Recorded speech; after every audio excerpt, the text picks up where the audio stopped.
Downing Street sources apparently said it's a 50-50 chance now that stage 4 of the roadmap, i.e.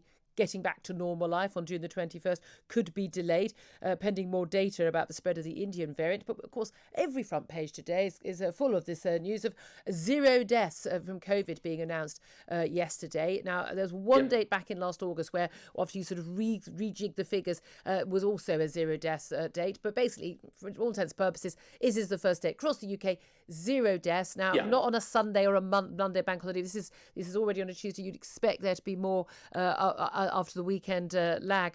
In terms of the evidence we've got right now about cases of Indian variant and of deaths, should we be reopening fully on June the 21st? Is there any argument not to?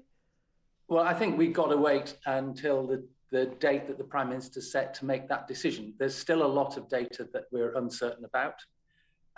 On the one hand, case numbers are increasing quite rapidly, but perhaps not as rapidly as they were a week or so ago. At the moment, deaths remain flat, although, as you point out, the problem with yesterday's figures is that it was the day after a bank holiday, and statisticians may not have been working on over the bank holiday. On the other hand, at the moment, hospitalizations, they seem to be rising, but not as fast as you would have expected a few months ago. And indeed, although the NHS don't publish this data, you can work it out from the data they do. People seem to be spending less time in hospital. Yeah. So people admitted with COVID, on average, a few months ago, would be maybe spending a couple of weeks in hospital on average, and that is now appears to be reducing. And that's very crucial. In Bolton, actually, in particular, that was obviously where we first saw this Indian variant spreading. There are currently 42 COVID patients in hospital. There have been no new admissions yesterday, and actually one left a hospital. Yeah. But the local director of public health said that the patients are not only cases among younger people, average age, I think, 29 now, but patients in hospital are getting younger. They're not desperately ill. They're coming in for a few days needing oxygen treatment, but they're not sort of people in their 80s and 90s who've got 5 other comorbidities and are desperately ill in hospital and therefore very much at risk of dying. So a lot of this is very good news. We know we've had to have that speeded up rollout of the second dose of the vaccine to give us the extra help. Absolutely, yeah. But realistically, with total beds in English hospitals currently occupied by patients with COVID, 776, for goodness sake, 770, that's all it is. Realistically, there is no chance of the health service being overwhelmed. There is no chance. Well, not at the moment. It depends on what happens with the case numbers, because although people are protected, if you've had your vaccines and you get the infections, you're substantially less likely to go into hospital. The issue that we don't know at the moment is how big this surge will be, because if the surge in cases is much greater than it was in January, which is possible but maybe not likely, the same number of hospitalized patients ultimately will arise. But that's not the case. Not with the vaccine. Not with all vulnerable people having received who want the vaccine, and that's the vast majority, well over 90%. No, what I said was if the case numbers increase dramatically, as way above what we saw in January, we will still see a dramatic increase in hospitalizations. Whether that happens or not is one of the issues that we are uncertain about. If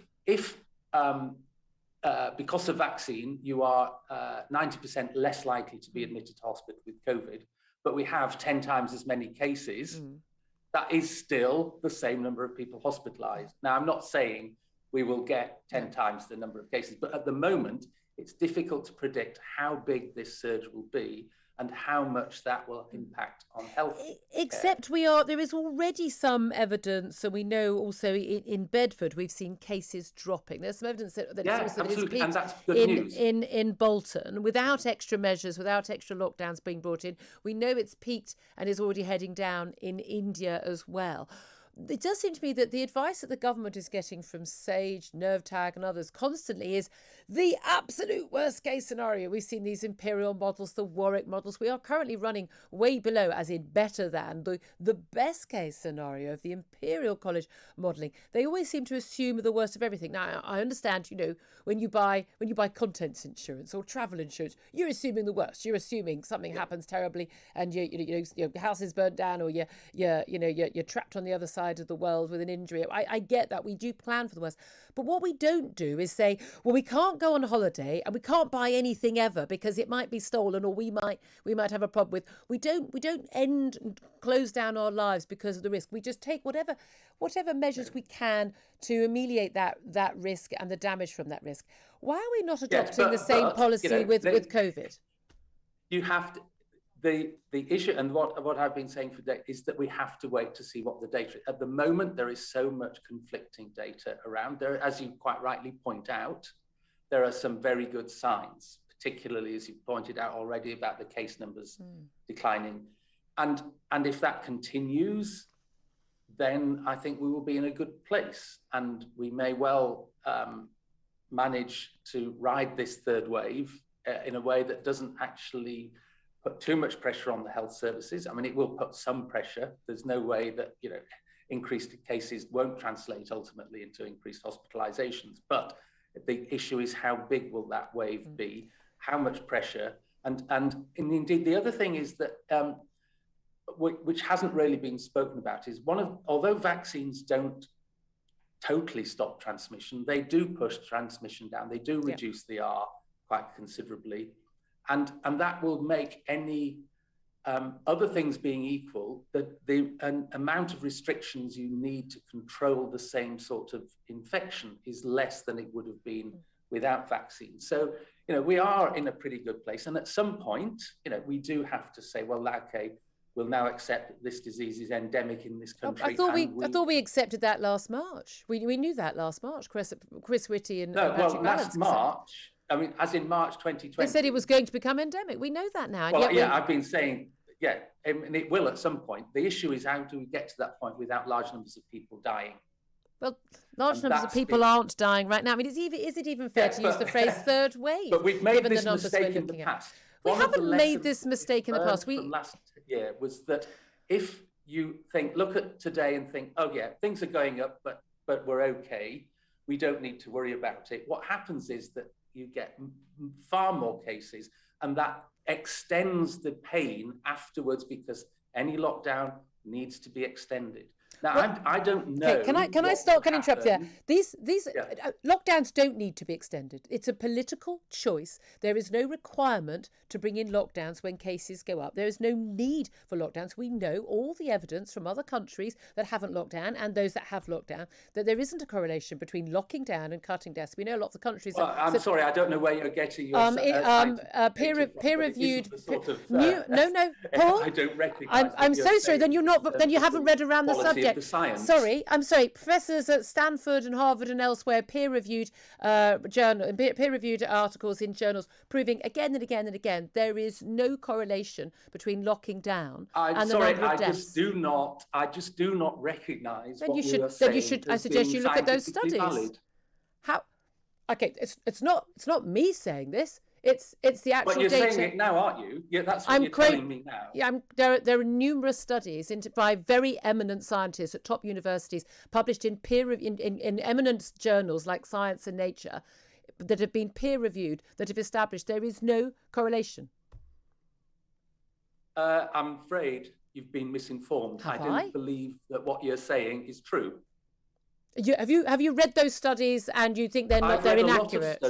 I've read a lot of studies on the impact, and I've actually written studies on the impact of different non-pharmaceutical control measures. There have been plenty of studies showing the impact that non-pharmaceutical control measures have on the trajectory of the epidemic, from Oxford Oh no! You can limit deaths in the immediate weeks. It's just what happens afterwards. Take Peru. Peru have now just upgraded. They've been rather more honest about their figures, making them by far the leading death toll per capita in the world. We already knew they were one of the top. They were in the top 2 or 3 already. They had one of the earliest, strictest, and longest lockdowns last year, and yet their death toll is sky high and even above that of Brazil, which had pretty much no COVID policy. Until you have got, one of the benefits that we've got in the UK is we've got a very high vaccination rate.